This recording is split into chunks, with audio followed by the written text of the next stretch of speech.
How great it would be for us all to have the pride of knowing that we, as a country, are one of the best countries to be a child. One of the criticisms I've faced over the years is that I'm not aggressive enough or assertive enough, or maybe somehow, because I'm empathetic, it means I'm weak.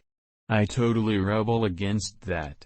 I refuse to believe that you cannot be both compassionate and strong. I never, ever grew up as a young woman believing that my gender would stand in the way of doing anything I wanted. I want to be a good leader, not a good lady leader. I don't want to be known simply as the woman who gave birth. This stardust won't settle, because none of us should settle. I really rebel against this idea that politics has to be a place full of ego and where you're constantly focused on scoring hits against each one another. Yes, we need a robust democracy, but you can be strong, and you can be kind. Probably being in politics is the worst place for me to be. Everything I've ever thought about doing has been, in some sense, about helping people. If you sit and wait to feel like you are the most confident person in the room, you are probably going to be left by yourself. We aspire to be a government for all New Zealanders and one that will seize the opportunity to build a fairer, better New Zealand. The fact I'm the third female Prime Minister, I never grew up believing my gender would stand in the way of doing anything I wanted. We will work hard to ensure New Zealand is once again a world leader, a country we can all be proud of. We said we could do this, we will do this.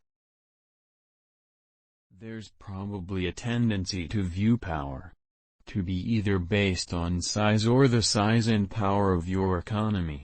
I think New Zealand's strength has always been using our voice on the issues that matter, and we've been consistent on it. There is power in that.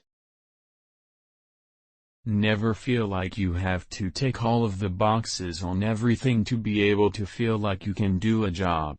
I have heard it said many times before, and it is so true.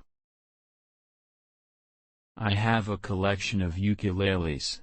I meant to graduate to the guitar, but I never did. I have a partner who can be there alongside me, who's taking up a huge part of that joint responsibility, because he's a parent, too. He's not a babysitter. I'm the one who's put myself into politics, so I'm the one that really should be wearing that front-facing role. Ultimately, I do want us to be a transformative government. I want, when we've left, for people to say we're not just clean green anymore, we're carbon neutral, or we're striving to be. It becomes tricky if you ever try to partition off what might be seen as sexist criticism. To be honest, I just don't engage. The best way I can rebel against those notions is being competent, good at my job.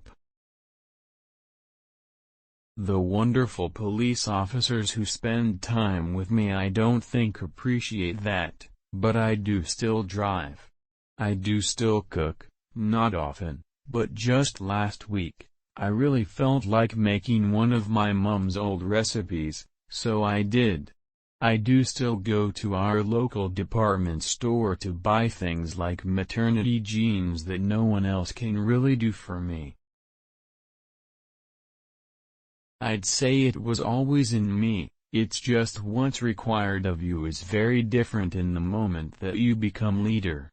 When you're part of a team, you defer, and you're there to support your leader.